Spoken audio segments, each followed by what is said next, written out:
YouTube channel. Okay, welcome po sa ating mga kaibigan, kapatid na sumusubaybay po sa ating patuloy na Prophetic Insight series on the present truth. Ngayon po ay i-live po natin sa ating Facebook sa SDA Online Study.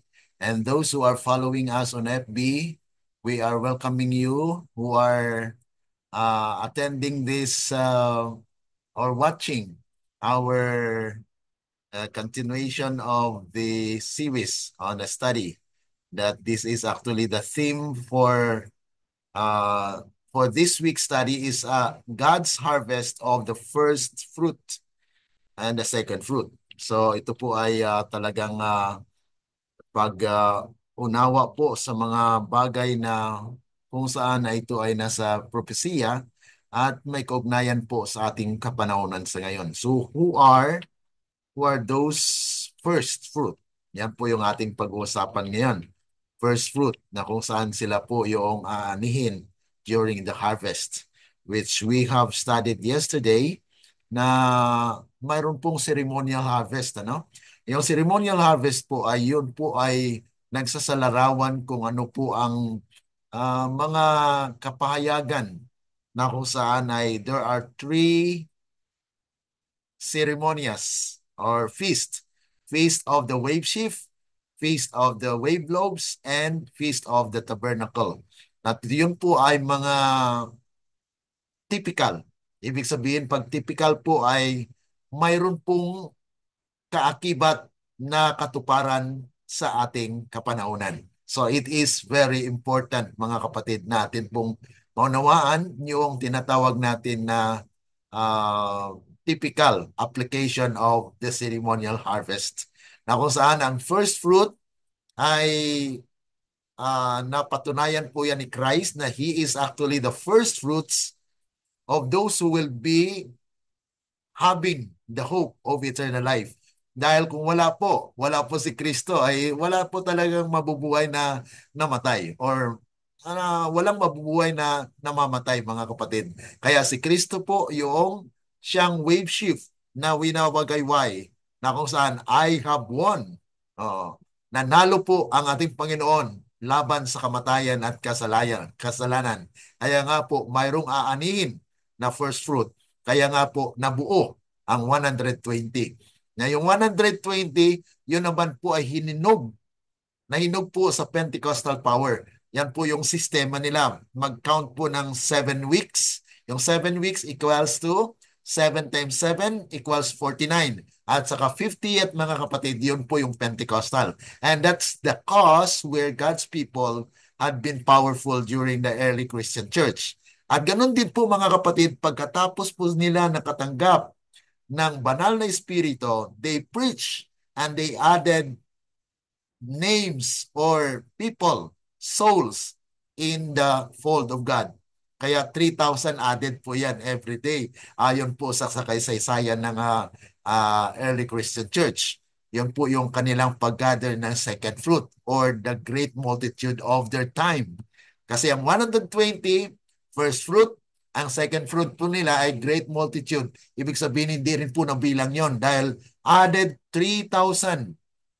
Yun po ang nakatala sa Book of Acts. Ngayon, pagpasok po ng 1844, kaya napaka-importante dito po na maunawaan natin yung Daniel chapter 8 verse 14 na kung saan ito po ay cleansing of the sanctuary, na kung saan ay lilinisin po ng Panginoon ang aklat ng buhay, na kung saan ay uusisain yung mga nakatala doon mula sa mga naunang namatay hanggat sa mga buhay. At kakibat noon, mga kapatid, kasabay noon ay mayroon pong dinala si Kristo na mga buhay as trophies of His victory na winawagayway din, no, ni Kristo, na kung saan I have won, at dala ko ang mga ebidensya na we will gather the living saints. Yun po naman yung nagsisignify sa i-gather na first fruit. Na first fruit of the living is the 144,000. At yung 144,000, pag mabuo po yan, ay buhusan ng banal na Espiritu for the second Pentecostal power, and that will cause the church to have a loud cry. Okay? And gather the great multitude of all nation. Kaya yun po yung tinatawag natin the second fruit, na kung saan ating pag-aralan bukas. Ngayon po ay ating pong pag-aralan yung unang bunga na aanihin po. Okay? So yan po ay pasimula po nating introduction. Bagamat sa ating mga kapatiran po na hindi pa nakapagpatuloy o nakaumpisa po ng ating serye, ay maaari nyo lang pong bisitahin ng ating FB online site or page. Nandun po lahat. At meron din po tayong YouTube channel na kung saan i-type nyo lang po SDA Online Study YouTube channel. At nandun po playlist po lahat ng mga pag-aaral po natin. Ito po ngayon ang ating pag-aaralan. Ano? Who are the first fruits of the harvest? Naitala po sa Revelation chapter 7 verses 1 to 8. At ito po ay patuloy kasama sa pag-aaral po dito sa serye When God Reaps, na kung saan ay aanihin niya ang kanyang bayan.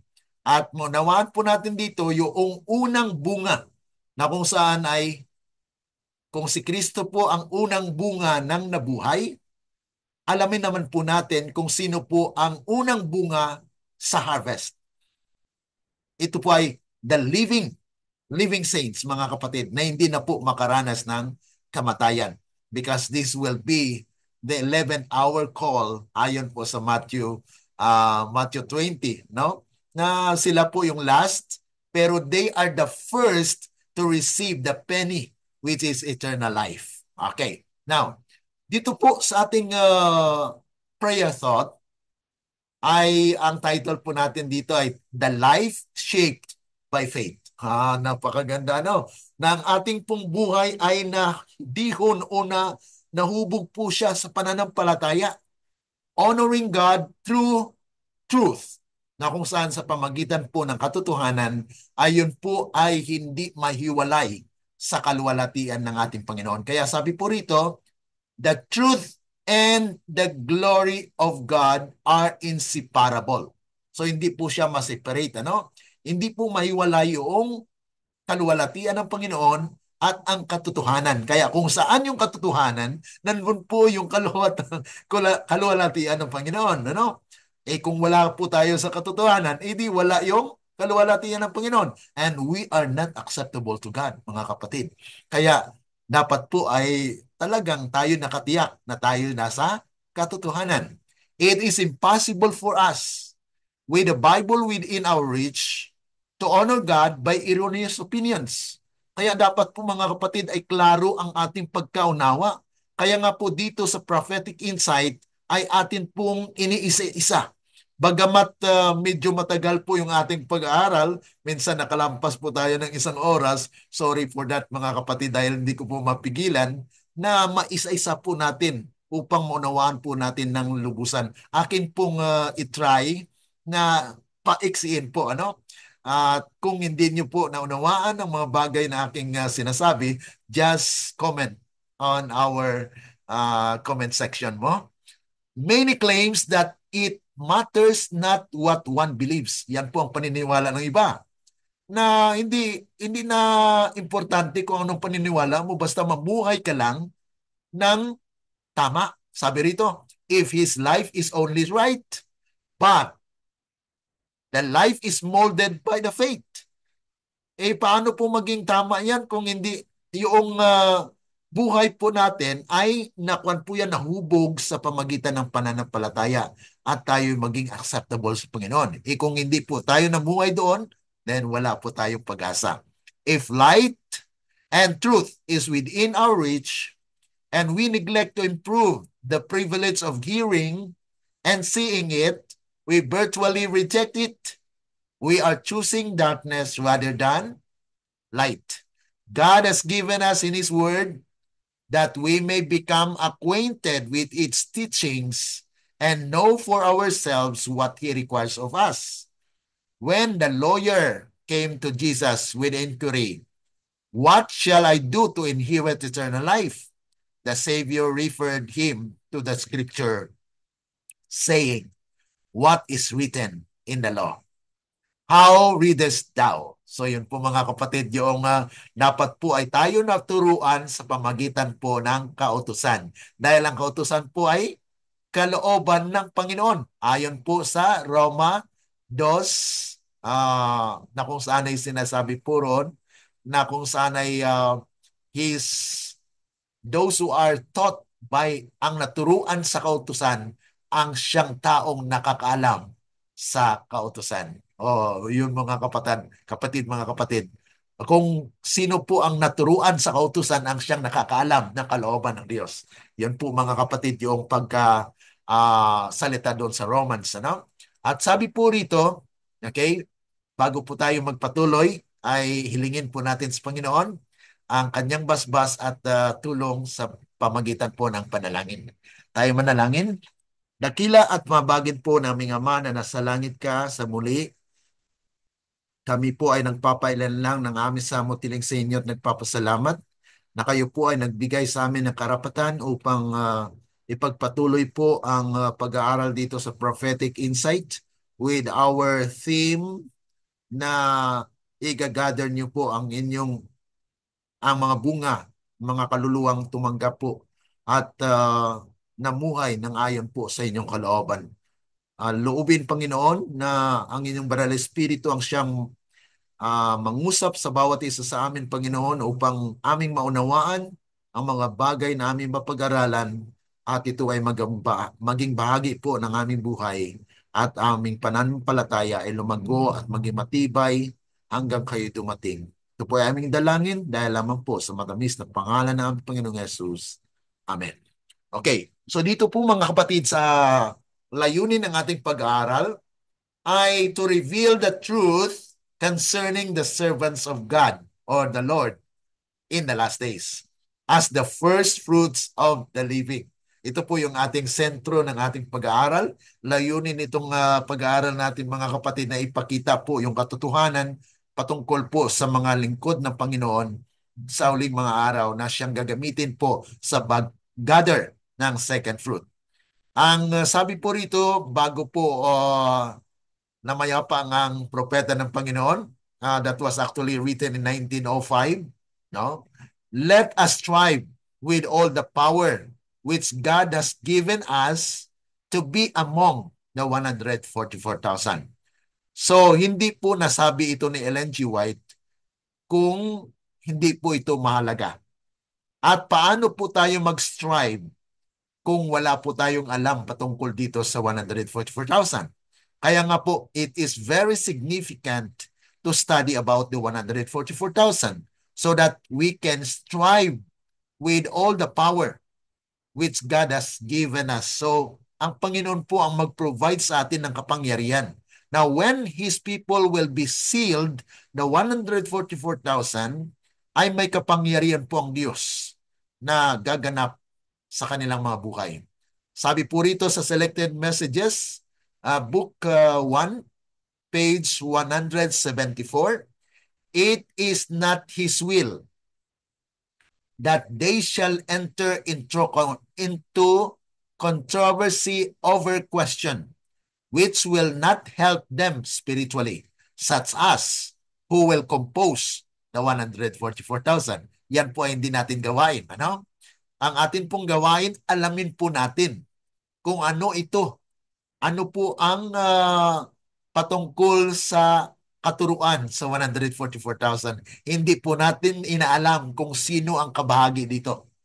Kundi ang sinasabi po ni Ellen G. White, let us strive with all the power. We are not saying that we are already a member of or among the 144,000. That's why we need to strive for. Okay? So hindi natin alam kung sino po mag-compose sa 144,000. Those who are the elect of God will in a short time know without question. Kaya ang talagang pinili ng Panginoon, the elect of God will know in a little while, a short time mga kapatid, without question. Malalaman talaga yan in the latter time. No? Kaya nga po, we need to understand at pag-aralan po natin para malaman po natin kung sino ito. Sino po itong 144,000 as the first fruit of the harvest. Now, sabi po rito sa Revelation, ito po pansinin natin. Nasa itaas po ay mayroon po tayong chart na nagsasalarawan po ng nababanggit sa talata. Tingnan nyo po kung kapariho ba or magkahalintulad itong nakatala sa Revelation 7 verses 1 to 4. Sabi po rito, and after these things. Ano pong after these things? Yung mga pangyayari sa chapter 6. Okay? Na ito po ay patuloy sa tinatawag natin the sixth seal. Okay?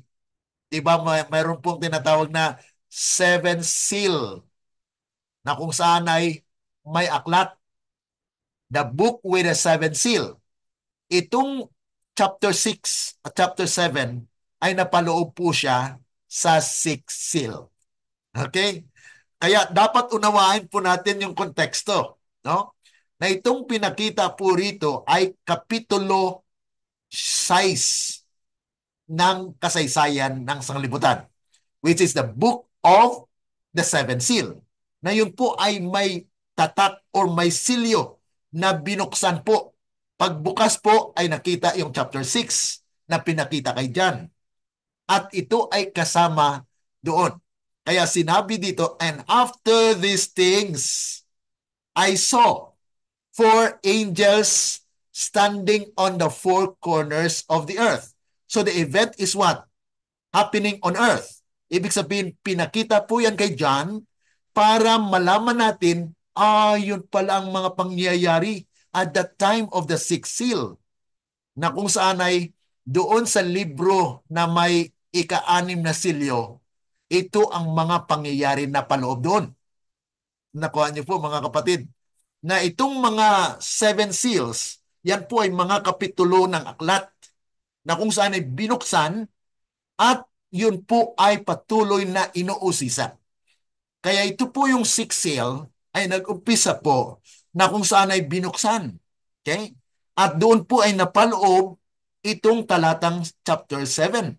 Kaya nga yung chapter 8 verse 1 ay mayroon pong pagtigil half an hour dahil yun po ay cessation of the judgment for the dead. Okay, tingnan po natin mamaya. Okay. So after these things, I saw four angels standing on the four corners of the earth. Tingnan niyo po ito mga kapatid.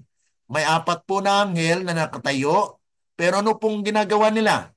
Holding the four winds of the earth. Hinahawakan po yung 4 na hangin as it was in the picture.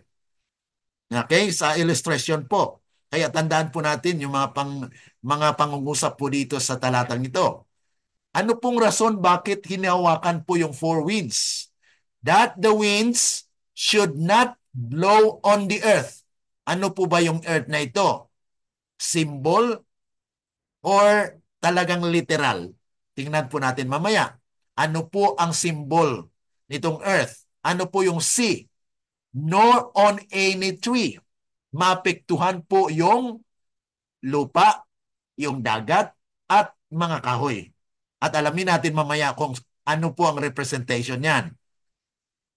And I saw another angel ascending from the east. Ito mga kapatid. So mayroon pong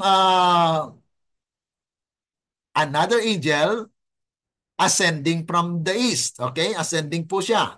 So pababa po siya, no? Or pataas. Sorry, pataas po. Ascending. Okay? Pataas po siya. Kasi pag sinabing descending, pababa. Ano? So ascending from the east. At ito po, ibig sabihin it's ongoing. Okay? Ongoing mga kapatid. Having the seal of the living God. Okay? Mayroon po siyang silyo. Okay? At alam po natin na ang anghel sa Bible prophecy is not really an angel na literal, kundi ito ay mensahero. Okay, mensahero po ng Panginoon na pinadala. Ibig sabihin, there is a Spirit of God in those messenger na pinadala po ng Panginoon na ito ay nagpapatuloy na nagbibigay ng mensahe. Okay. Ano pong sinasabi niya? And he cried with a loud voice to the four angels. Saang four angels, mga kapatid? To whom it was given to hurt the earth and the sea. Walang iba po, mga kapatid, kundi mayroon pong another angel dito. Kasi itong apat na anghel po ay mayroon na pong ginagawa. Ano po? Mayroon po siyang ginagawa. Pinipigilan niya. Itong anghel na another, ascending from the east, ay may sinasabihan. At sino po ang sinasabihan niya? Yung apat na anghel na ano pong hawak nila? Mayroon po silang something to hurt the earth. Okay? So, nakita po natin dito na these are another four angels na mayroon pong mga hinahawakan to hurt the earth and the sea. Pansinin niyo po, mga kapatid, na itong nauna ay holding the four winds of the earth, that the winds should not blow to the earth, on the sea, and any tree. Pero dito po, mga kapatid, sa another scenario, na ang anghel na ascending ay nagsasabi sa apat na anghel. Ito po, mga kapatid. Ito po yung apat na anghel ay ready to hurt the earth and the sea. Okay? Yan lang po ang kanya dito. Hurt the earth.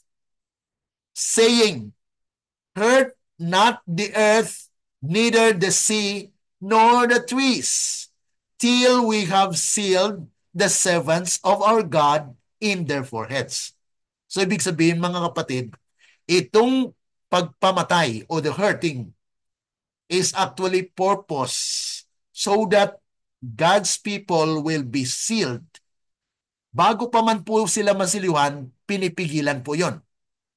Pero pag masiliwan na po yan, ay bibitawan na. Ibig sabihin, they are now have a permission to hurt the earth.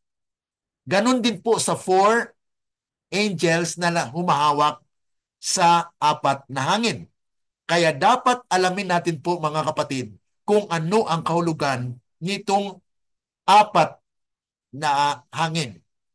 At yung earth, seas, and trees.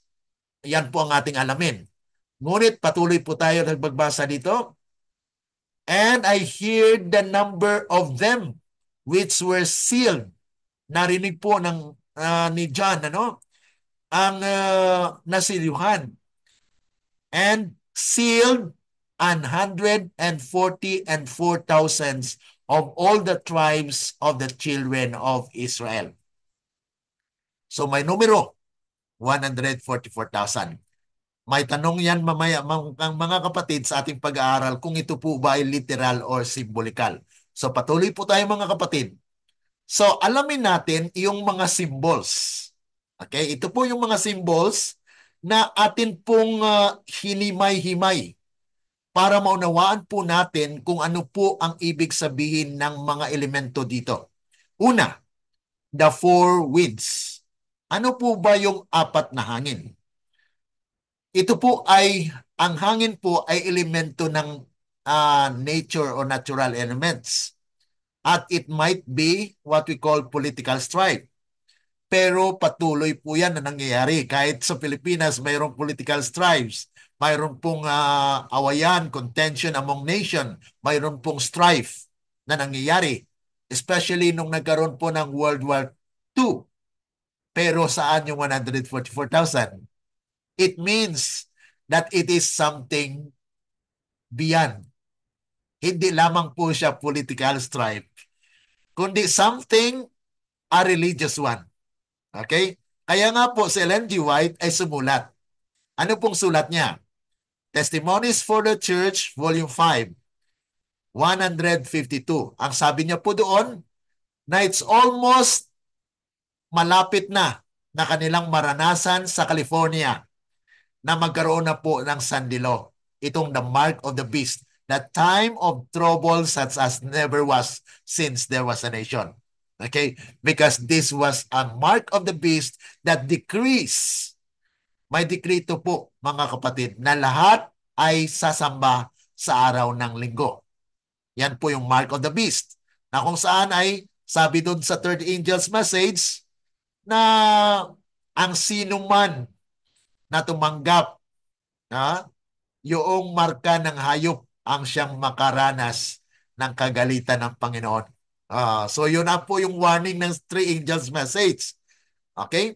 So yung tinatawag na four winds dito, mga kapatid, ay may kaugnayan sa religious political agenda that will be decided by the Senate of USA, mga kapatid. At muntik lang mangyari po yun noong 1888. December of that year, 1888, si Alonzo Jones, isa sa mga speaker sa 1888 conference, siya po yung nagdepensa po sa ating iglesia.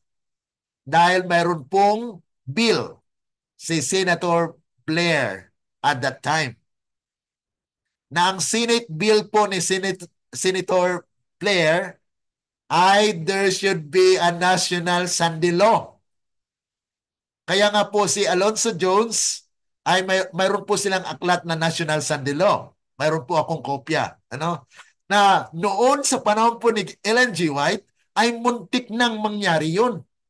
Pero sabi ni Ellen G. White diyan sa Testimonies for a Church, Volume 5, 152, na it was just a threatening of the blowing of the wind. Bakit po? Dahil the angels are still holding it.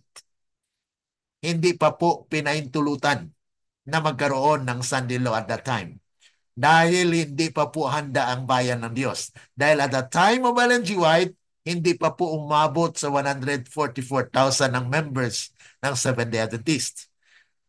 Umabot lang po ang membership ng Seventh-day Adventist 144,1917, 2 years after the death of Ellen G. White. Pero nagkaroon po ng tinatawag nating wilderness. Kasi sabi ni Ellen G. White, di po ba sa ating napag-aralan, na because it was rejected in 1888 message, na-reject po yun ng church, kaya we will go back to the wilderness 40 years. At sabi ni Ellen G. White, there will be a blessing in Southern California that about the 144,000 will be preached in the General Conference. Okay, so yun po nangyari. So, ang four winds po dito ay ibig sabihin ang sandilo. Kaya habang wala pang sandilo, hindi patapos ang pagsisilyo sa 144,000. Pag matapos na po ang pagsisilyo ng 144,000, then we can see the Sunday law. Maaprobado na po yan sa Senado ng USA. Okay? So the earth, ano pong earth sa Bible prophecy? According to Great Controversy 440:42, it points us unmistakably to the United States of America. Kaya nga po, ang unang makaranas ng sandilo po ay ang Amerika. It will be declared by the Senado or the Senate of the United States. And it will come, mga kapatid. Dahil sa panahong yan, pag makumpunin na po yung 144,000, then the Sunday law will be declared by America. But there is still war that we will be experiencing, mga kapatid. Kaya pag-aralan din po natin yan kung ano pong nangyayari sa Israel. So we will tackle that one after mga next year siguro, mga kapatid, pag-aralan natin yan. Dahil next week, we will study about Daniel 2. Okay? So huwag kayong mawawala, sundan po natin yan. Ano po yung number 3? The sea. Ano po yung sea? Ayon po sa Revelation chapter 17, verse 14, mayroon pong beast na umahon mula sa dagat. At yung dagat, mga kapatid, is actually a symbol of the old civilization. Okay? In our old world, kasama po dyan yung Europe, Africa, Asia. So, ito po ay parang worldwide na rin siya, mga kapatid. Dahil yung America is kasama po yung Western nations. At ito po yung sa Eastern naman, mga kapatid, yung Asia, yung Europe, Africa. So these are included in a sea.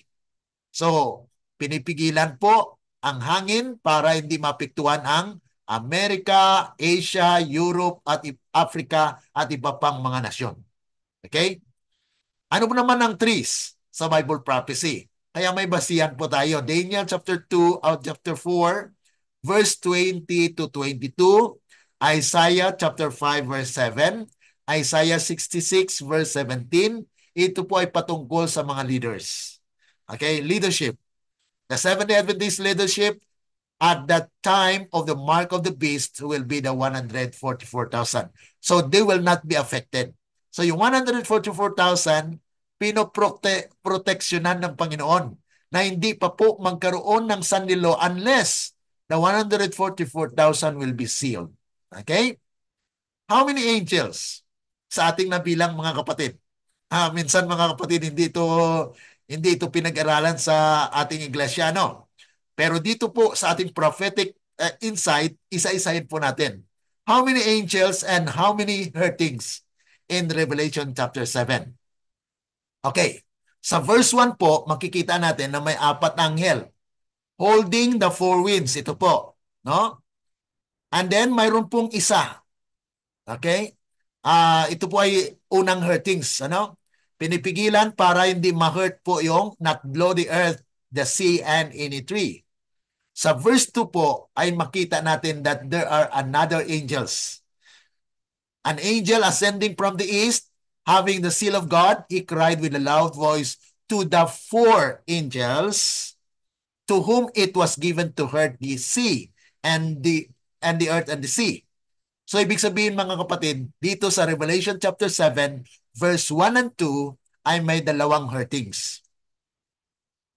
May dalawang panakit, pagsakit o pag talagang masasaktan ng lupa, masasaktan yung dagat, masasaktan yung mga kahoy, mga leaders. Okay?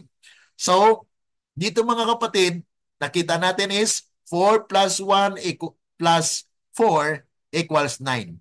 So there are 9 angels in Revelation chapter 7 na kung saan ay nakita natin na yung 4 ay pumipigil sa hangin. Ang isa ay nananawagan, hold, na pinipigilan yung 4 na angel na mayroon pong pangpatay o to hurt the earth. So, yan po yung ating nakita dyan. At ito ay mangyari, mga kapatid, na pag napigil, na-loose na, nabitawan na po ang hangin na ito, it will be the mark of the beasts. Okay? We'll start in USA, the land.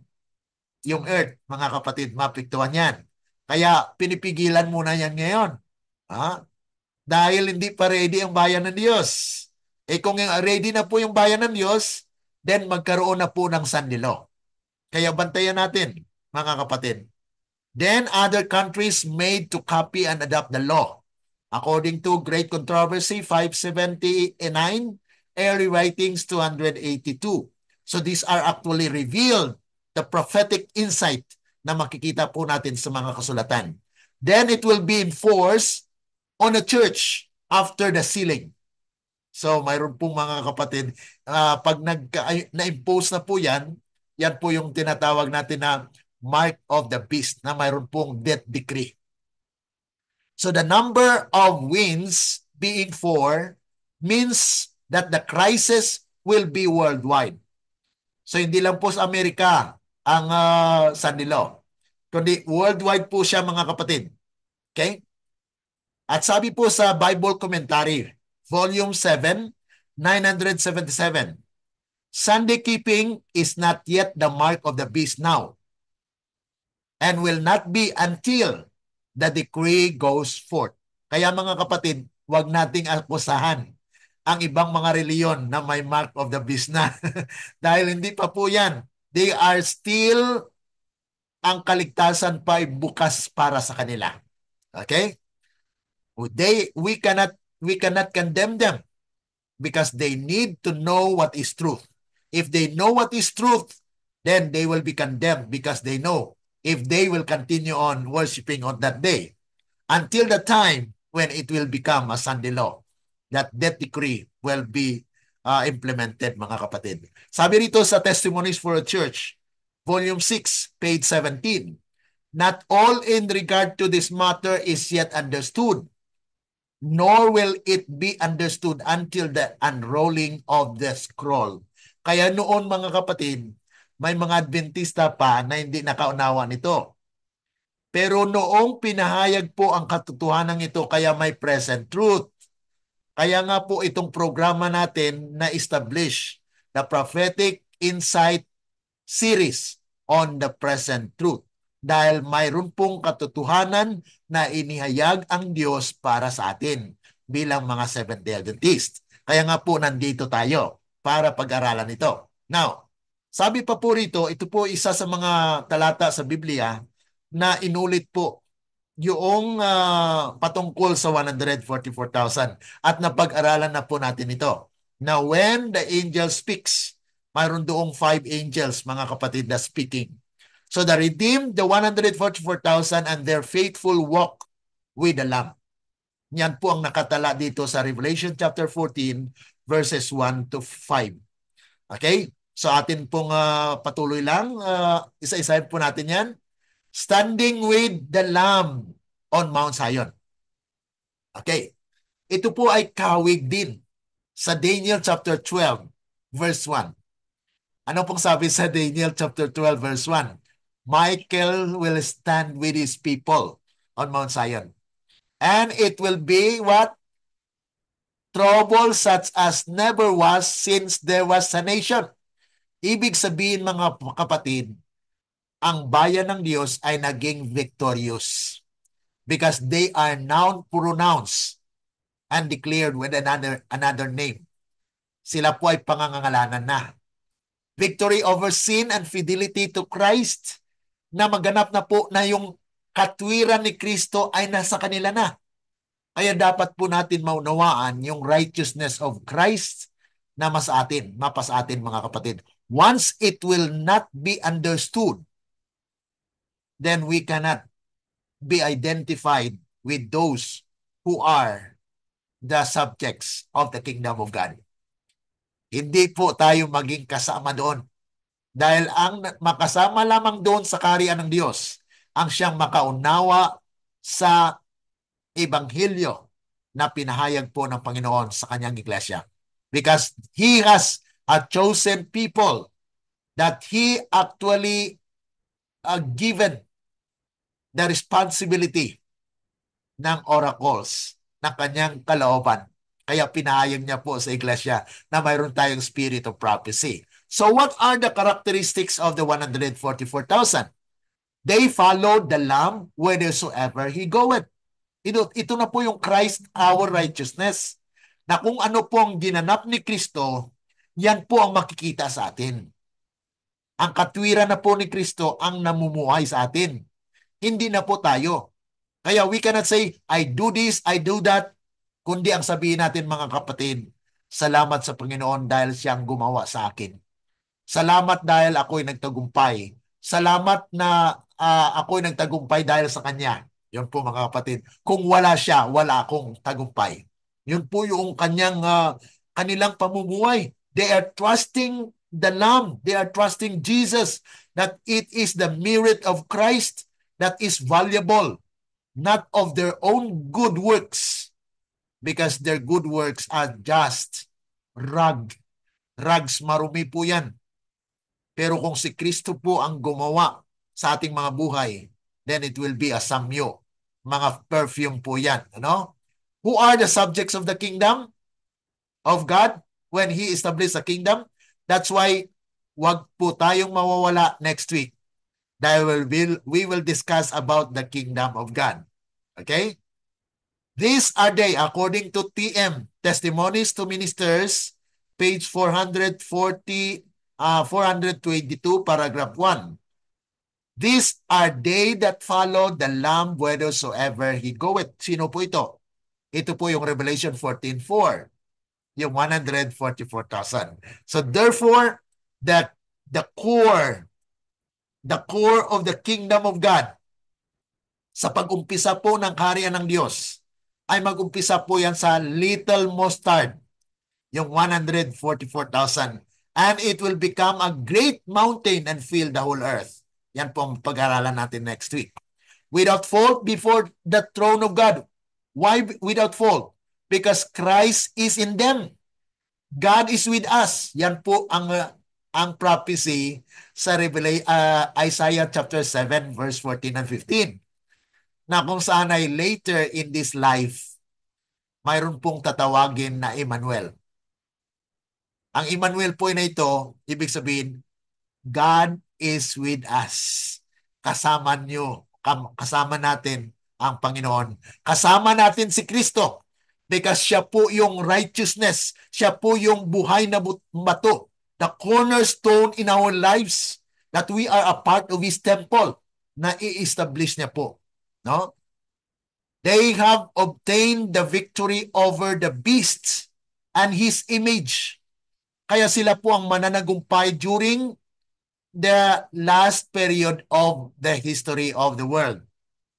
During the scarlet-colored beast of Revelation chapter 17. Ang chapter 17 po ng Revelation is about the scarlet-colored beast na mayroon pong babae nakaupo doon.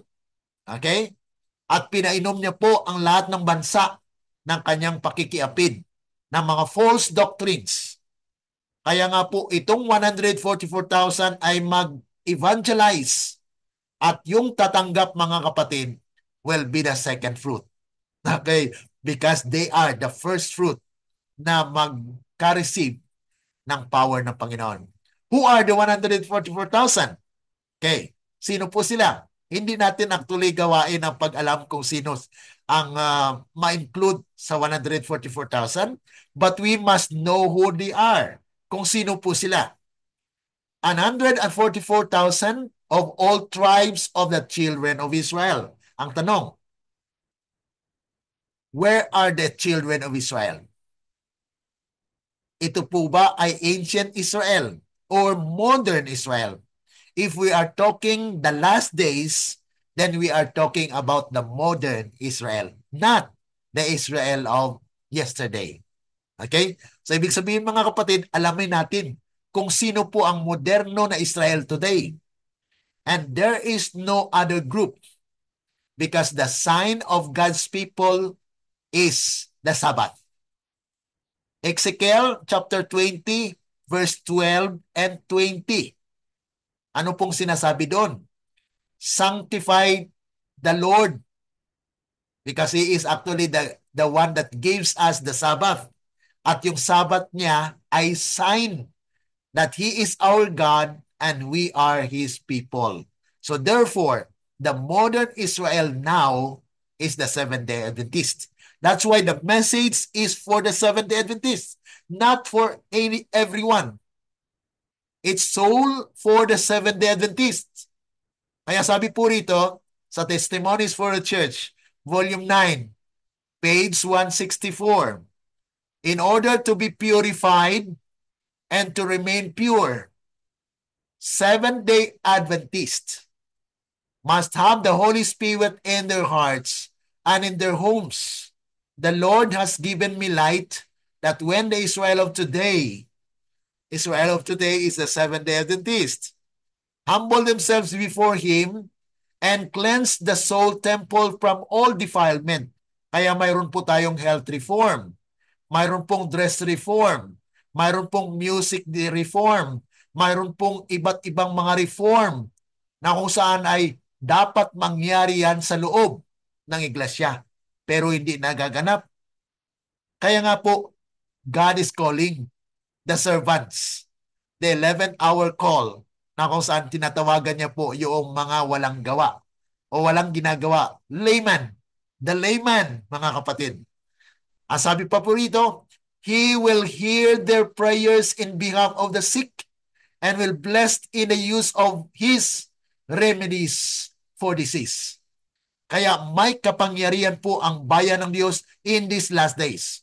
Sa ngayon po ay maaring we can just taste a few of them but not as a full. Kasi wala pa po. Hindi pa nangyari ito. Kaya nga po, inintay natin and we are praying for that God will seal His people. Who are the 144,000 pagpatuloy? They are called to be servants of God.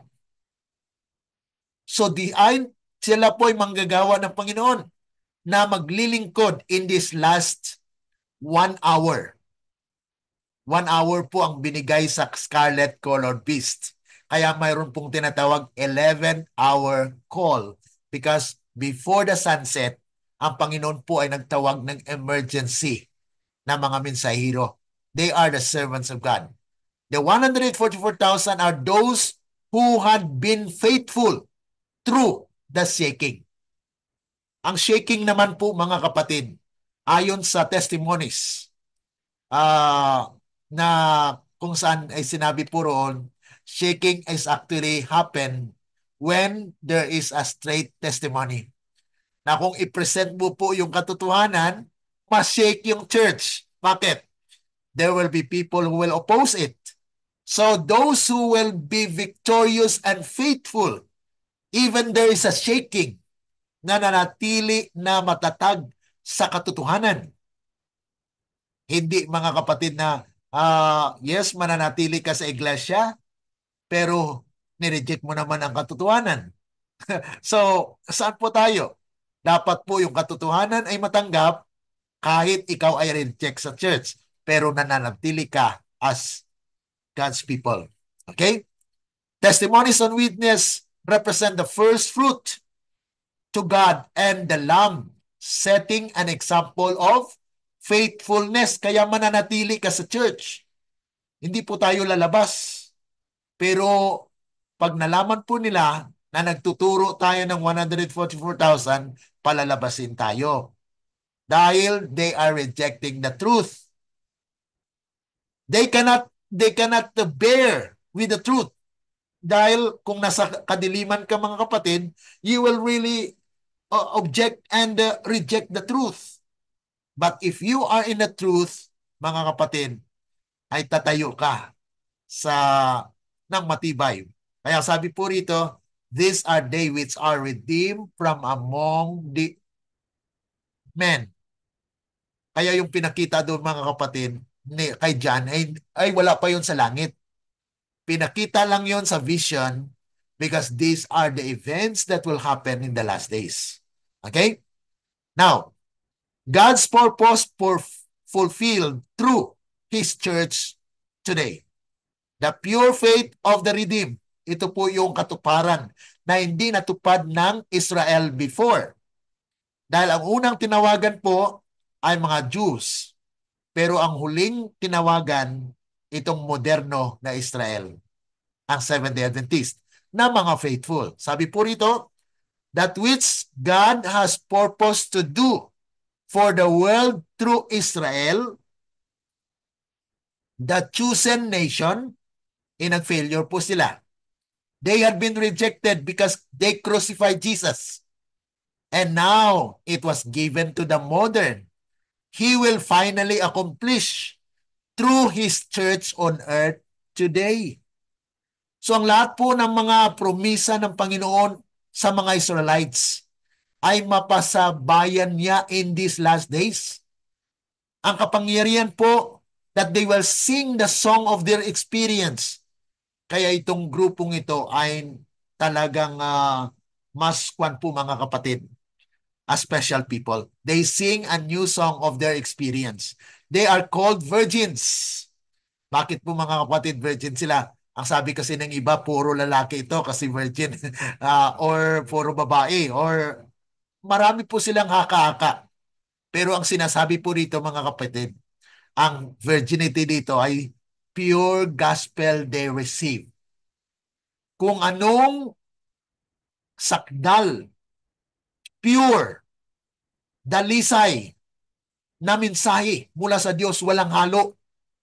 Kung minsan mga kapatid, mayroon pong personal na ideya.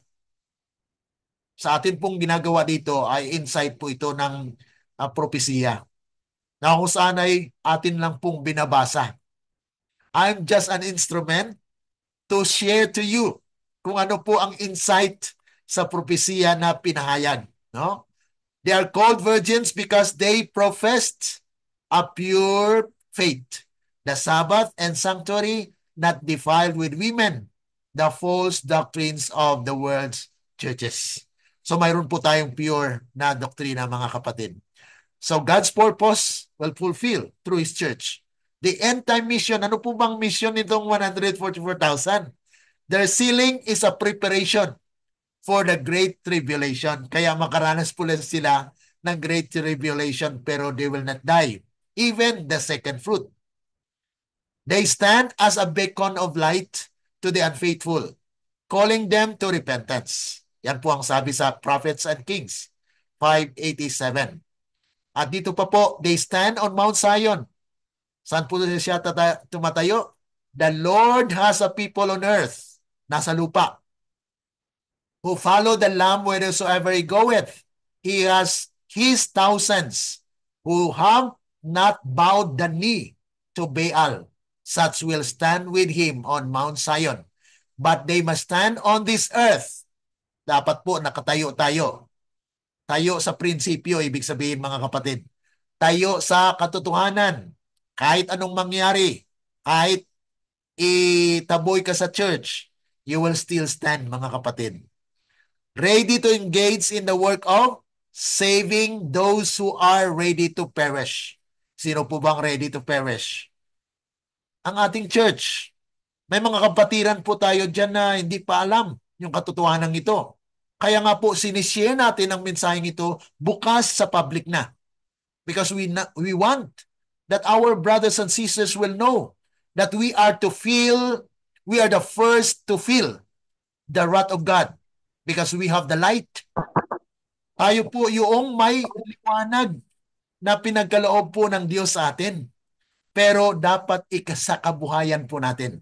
Kaya ito po ay may pananagutan na kung hindi po natin isaknabuhayan ang reformasyon na nais ng Diyos na makita po sa atin, na we follow the Lamb whithersoever He goeth. So whatever counsels, sabi nila kasi mga kapatid, yung vegetarian daw po ay counsel lang yan. Yes, counsel. Bakit may counsel kaya? Dahil may problema tayo. Ang counsel po ay para sa kabutihan natin, na dapat po ay bumalik tayo sa original na pagkain ng tao na kung saan siya ay nilalang ng Diyos. Yan po yung mensahe. Now, alamin po natin dahil ito po ay very heated topic. Napakainit na topiko ito. Dahil mayroon pong nagsasabi ng 144,000 daw po ay symbolikal. Okay? Tanungin natin ang Biblia mga kapatid. Revelation chapter 7 verse 4. John first heard the number.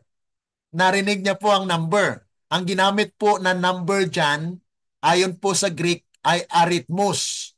Arithmos. Meaning, counted, reckoned, numbered. Or the totality of the people who are included in there, mga kapatid. So then letters showed the number. Nakita niya rin. Pinakita rin ng Diyos doon sa Revelation chapter 14 verse 1. Kaya hindi po natin masasabi na symbol po ito. Literal po siya. Kailanbawa lang po mga kapatid. Magsabi ako sa inyo, 100,000. Ano narinig nyo? Di po ba 100,000? Isimbol ba yung sinabi ko? Number yung sinabi ko eh. So ibig sabihin, 144,000 is a literal number at yun po ay pinatutuhanan ni Ellen G. White's early writings. Page 15 to 17, 144,000 in number. On the sea of glass, the 144,000 stood in a perfect square. Kung kwan po yan, symbolical po yan, paano siya maging perfect kung hindi siya perfect na number? Kasi ang kwan po, yung 144,000, it could be perfectly distributed in four angles. Okay? North, south, west, east, west. Parehong number po yan. 36, 36, 36. Oh, 144,000. So, this is actually square, mga kapatid. Yung picture natin kanina dito, mga kapatid, dito sa, mayroon po dito, ayan, okay. So, yan po ay 144,000, ito po ay square na kung saan ay talagang exact na 144,000. So, that is literal, mga kapatid, ayon sa Biblia at ayon sa propesiya. Sa original po na ginamit na word na number, meaning arithmos, na kung saan na yan po ay literal number. Okay? 144,000 dead or living saints. Sabi ng iba ay, kuha na yun, mga binuhay ng Panginoon. Mga kapatid, that's wrong. Dahil ang sabi po rito sa inspiration, soon we hear the voice of God like many waters, which gave us the day and hour of Jesus coming. The living saints, sila po ay buhay, hindi patay. Hindi po nakaranas ng kamatayan. They are the first fruit of the living. Kaya nga po, mayroon pong tinatawag significant yung pinag-aralan natin kahapon, na kung saan ay yung first na festival, Feast of the Wave Shift. Yun po ay paglarawan, papasasalamat na may aanihin na living saints, the 144,000. So in number, knew and understood the voice. So alam po ng 144,000 kung anong oras ang pagdating po ni Kristo. Okay? Yung sinasabi po sa Biblia na coming as a thief at the night, yun po ay judgment. Okay? Coming into the temple, suddenly, that is coming to the church. When the truth is presented in the church, Jesus Christ came to us na siya'y nangusap sa atin, pero pinatigas natin yung ating isipan na hindi tayo makinig. Kaya we rejected Jesus Christ na dumating. So, we don't know that the thief in the night has come. Yan po ay nagsasalarawan lang, hindi yun naman ibig sabihin na nangawat ang ating Panginoon. No. It is just a symbol of how it is when the truth comes in the church. We don't know. So, atin po responsibilidad ang pag-alam sa katotohanan. Okay? So, this having been translated from the earth, from among the living, are counted as the first fruit unto God and to the Lamb. The 144,000 are that part of the Seventh-day Adventist Church that will never taste death to be translated at the second coming of Christ. Hindi po sila makaranas ng kamatayan. Kaya sabi ni Ellen G. White, let us strive with all the power that God has given us to be among. Pero namatay si Ellen G. White. Kaya sabi ng anghel sa kanya, if you are faithful, you will be with the 144,000. Iba po kasi ang among at saka yung with. Pag among po, mga kapatid, kabilang. Pag sinabing with, kasama. Ibig sabihin, may mga Adventist na namatay na sila may pag-asa. Kung sila ay naging faithful, mabubuhay din sila because they have not finished their work. Sabi po sa Testimonies for a Church, Volume 7, page 17, paragraph 4, many of us will rest on our grave. But when the call comes in the kingdom, they will take the work once more. So therefore, mga kapatid, gagawa muli. Because there is a work to be done on earth before the close of probation during the Sandilo, mga kapatid. Okay? So yan po yung ating pag-aralan next week, how it will be done. Because there will be a hewing of the stone in Daniel 2. How are they sealed? Okay, ang silyo po mga kapatid ay sinabi na po doon sa TM, Testimonies to Ministers 445, the sealing of the servants of God is the same that was shown to Ezekiel in vision. So we have explained already in our series, mga kapatid, ng Ezekiel po ay purification of the church. And that is where God's people will be purified. Because the last work for the church is what? Sabi po rito, sa Testimonies for a Church Volume 3, 266. Sabi po rito na especially, especially in the closing work for the church. What is the closing work for the church? In the sealing time of the 144,000. So ang closing work for the church, mga kapatid, is not to evangelize the world. The closing work for the church is the sealing. Sinisiliwan po tayo ngayon. Kaya dapat mamuhay po tayo ng ayon sa katotohanan ating tinatanggap mula sa Diyos. Okay. So how are they sealed? Ito na nga po mga kapatid. Here we see that the church, the Lord's sanctuary, was the first to feel the stroke of the wrath of God. Kaya ang una pong patawan ng destruction mga kapatid o slaughter ay yung ating church. Sino po yun?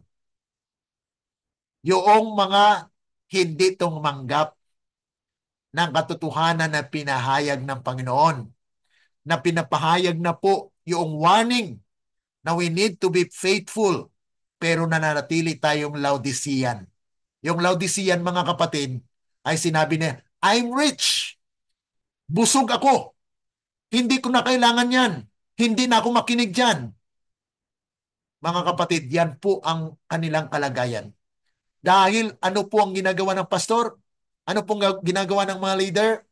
Sabi po rito, these dumb dogs that would not bark are the ones who feel the just vengeance of an offended God. Wow.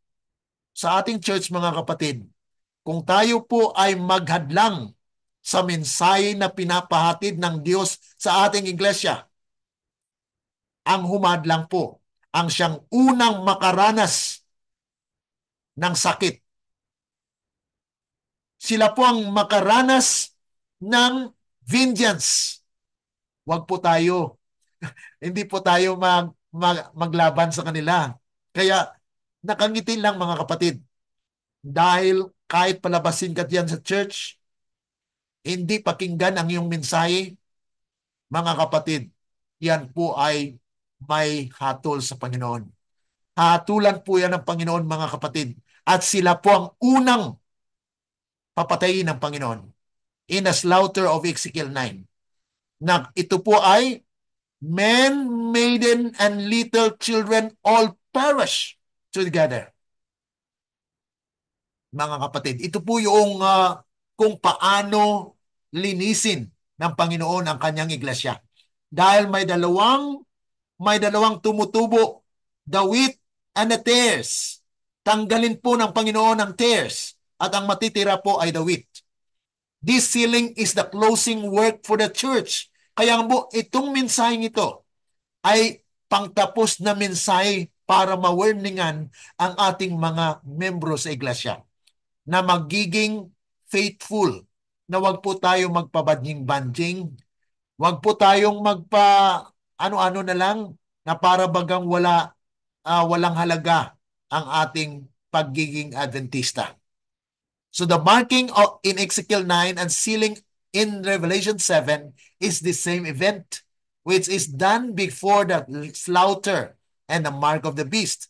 Only those who sigh, yung sigh pag kapatid ay reform, and cry, teach the reformation message, the fourth angel, are sealed. After the sealing, follows the slaughter of all who do not have the seal, whether old or babies. Only the sealed 144,000 Israelites is the ace survived the slaughter. Kaya mga kapatid, napakalaga ito na kung saan ang unang bunga po ay manggaling sa ating iglesia. Sabi po rito, what is the seal on the 144,000? It is not any seal or mark that can be seen, but a settling in the truth. So ang silyo po na nais ng Panginoon ay silyado ka sa katotohanan na hindi ka masway from side to side. Ibig sabihin, strong ang iyong paniniwala na kahit itaboy ka dyan, ay mananatili kang nakatayo. Okay? It is a mark which angels but no human eyes can read, for the destroying angels must see this mark. So ang anghel lamang mga kapatid ang magpatay dito. Kasi ang sinasabi po ng iba, katulad po ng isang kulto na ito po yung akusasyon na sinasabi sa ibang mga present truth believers, yung mga Branch Davidian. Yung mga Branch Davidian, mga kapatid, ang turo po nila, sila daw ang magpapatay. Okay? Pero ang tunay na bayan ng Diyos, mga kapatid, ay hindi kayang magpatay. No? Kundi angel po ang papatay dito, hindi yung tao. No? Dahil hindi natin makita yung marka. The mark is seen by the angel alone. It's not seen by human agency. Hindi po yan makita dahil hindi mo alam kung anong paniniwala ng tao, di po ba? So, yan po ay hindi gawain ng tao ang pagpatay. Yan po ay angels that will slaughter those like during the time in Egypt. The plagues, mga kapatid. An angel, death, an angel, death, yung kamatayan na ginawa po ng anghel. Na kung saan ay, sabi pa nga po rito, it is not the Sabbath seal. Ang Sabado po ay isa lamang sa katotohanan. Ano po? For those who are sealed are already Sabbath keeper. This is the seal of the fourth angel's message, which is given to the Seventh-day Adventists who accept the sealing message and sigh and cry in the church. Okay? So a small number sealed and saved from the living is the A. So 144,000 ng mga kapatid, yung buhay, numbered po yan. Kung faithful po tayo na Adventist at namatay tayo, may pag-asa pa naman. Ano? Because we are faithful. Pero kung unfaithful ka, namatay ka, wala kang pag-asa. Pero buhay ka na ikaw ay makasalanan, hindi mo sinakabuhayan ang mensahe ng Adventista, you will be slaughtered by the angel, mga kapatid. Sabi po rito, in the last vision given me, I was shown the startling fact, nakakagilalas na katotohanan, pinakita kay Ellen G. White, that but a small portion, maliit lamang na bahagi, of those who profess the truth will be sanctified by it and be saved. Yan po ay katotohanan. Pero nakakagilalas, nakakabigla. Hindi maniwala ang karamihan dito. Kaya nga po, mabibigla na lang sila na mangyari na lang na sila'y nawala. Not all who profess to keep, sabi po rito sa Testimonies for the Church, Volume 5, 213, not all who profess to keep the Sabbath will be sealed. Kung silyo po ay Sabbath, dapat hindi na sinabi ito. So ang sinasabi po rito, hindi lahat ng nangingilin ng araw ng Sabbath ay silyado. Dahil may mga Sabadista o Seventh-day Adventist na hindi namuhay ayon sa katotohanan. No? There are many among those who teach the truth to others who will not receive the seal of God in their foreheads. So, small portion lamang mga kapatid. Kaya sabi ng iba, konti lang naman yun. Bakit konti lang, limitahan mo yung maliligtas? Hindi natin sinasabi mga kapatid, ng 144,000 lang ang maliligtas. Mali po yun. Ang sinasabi po natin dito, yung buhay na hindi makaranas ng kamatayan na maliligtas ay ang 144,000. Pero kung hindi natin kayang tumayo at the time, God will lay us in our grave. But if we are faithful, God will raise you up and give you power and you will not die anymore. Yan po mga kapatid ang gagawin ng Panginoon. Kaya ito ay sinasabi natin na katotohanan na mangyari po na mayroong judgment.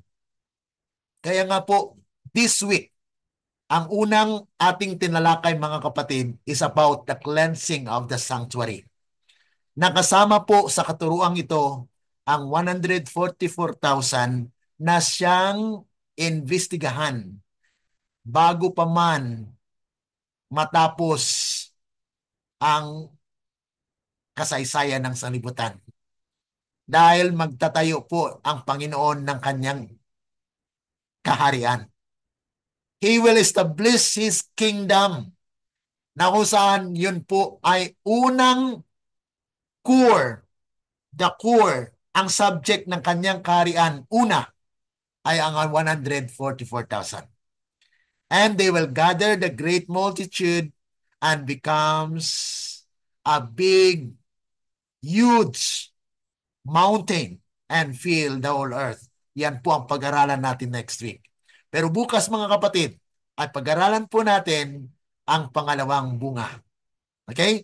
So any question sa atin pong mga kapatid na nandito sa ating virtual at sa ating Facebook po page, ay willing kung kayo po ay may mga katanungan or mga additional po ay maaari nyo pong isulat at atin pong bigyan pansin. Ano po?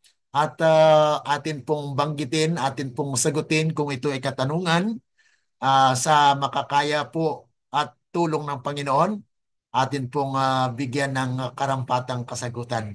Okay? Any comment po sa reaction sa ating mga participants today? Okay, kung wala po, we will proceed to our closing prayer. Okay? Okay, I will give you a little time if you have comments, reaction sa ating mga kapatid po. Okay. Kung wala po, ay tayo po ay manalangin. Pasalamat po tayo sa Panginoon dahil sa katotohanan ating tinanggap sa oras na ito. Tayo po ay manalangin. Dakila at mabagin po naming Ama na nasa langit ka, kami po ay lubos na nagpapasalamat muli sa pagkakataon na inyong pinagkaloob sa bawat isa sa amin, Panginoon. Na itong katotohanan na inyong pinagkaloob, bagamat ito ay startling fact na inyong pinahayag sa inyong lingkod, Panginoon. Alam po namin na mayroon po kayong layunin kung bakit ito ang mangyayari. Because it is just a fulfillment of what had been revealed to us through the ceremonial harvest, the harvest that we have studied in Matthew 13, na patuloy po naming pag-aralan na bukas ay babalik po kami upang mapag-aralan po ang pangalawang bunga na siyang magtatapos po at i-gather sa iyong kaharian. And then, the kingdom will be established at kayo po ay darating sa inyong kaharian. Na kung saan, Panginoon, kayo po ang kabuuan ng kahariang ito. Na kayo po ang siyang aming hari na mag-govern to your theocratic government, Panginoon. Kaya tulungan ang bawat isa, Panginoon, na kayo lamang siya mangusap sa bawat isa sa amin, Panginoon.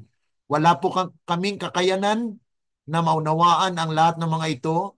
Ngunit kami po ay nagtitiwala na sa pamagitan po ng kapangyarihan ng Banal na Espiritu, ang lahat na ito ay aming maunawaan. Salamat po sa pagpapalang aming tanggapin at tinatanggap dahil lamang po sa matamis na pangalan ng aming Panginoong Hesus. Amen. Let the words of our mouth and the meditations of our hearts be acceptable unto thine sight, O Lord, our strength and our Redeemer. Amen. Amen po. God bless you to all at maraming salamat po sa ating mga participants today, those who are following us on FB and our YouTube. We are thankful that you are here. Shout out po sa ating mga kapatid dyan sa Australia, sa Finland, sa Canada, USA, California, wherever you may be, Nepal, Bangladesh, Philippines, and New Zealand and other countries na hindi ko po mabanggit ang lahat. But we are thankful to God that you are here to follow us in our study. So God bless you all. Bye-bye.